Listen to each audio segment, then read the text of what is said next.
স্থানীয় সরকার উপদেষ্টা আসিফ মাহমুদ সজীব ভূঁইয়া বলেছেন, আবরার ফাহাদ শুধু একটা নাম নয়, আবরার ফাহাদ আমাদের আগ্রাসন বিরোধী লড়াইয়ের একটা জার্নি, যার অন্যতম অর্জন জুলাই গণ অভ্যুত্থান। দুপুরে কুষ্টিয়ায় শহীদ আবরার ফাহাদ স্টেডিয়াম উদ্বোধন অনুষ্ঠানে কথা বলেন তিনি। প্রধান অতিথির বক্তব্যে উপদেষ্টা আসিফ মাহমুদ আরও বলেন, পরাজিত ফ্যাসিবাদীরা তাদের দোসর পরাশক্তিকে নিয়ে জনগণকে একে অন্যের বিরুদ্ধে লেলিয়ে দেওয়ার ষড়যন্ত্র করছে।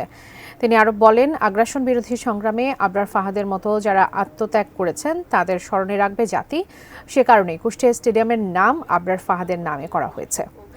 এর আগে কুষ্টিয়া কুমারখালীর কয়া ইউনিয়নের রায়ডাঙ্গা গ্রামে আবরার ফাহাদের নামে মসজিদের সম্প্রসারণ কাজ উদ্বোধন করেন উপদেষ্টা। পরে আবরার ফাহাদের কবর জিয়ারত করেন।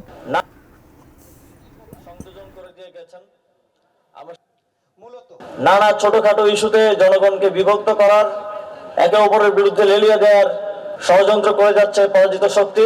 আমরা স্পষ্টভাবে বলতে চাই, এই ধরনের যে কোনো প্রচেষ্টাকে অন্তর্বর্তীকালীন সরকার কঠোর হস্তে দমন করবে এবং সেই প্রক্রিয়ায় জনগণের সার্বিক অংশগ্রহণ এবং সহযোগিতা আমরা কামনা করি।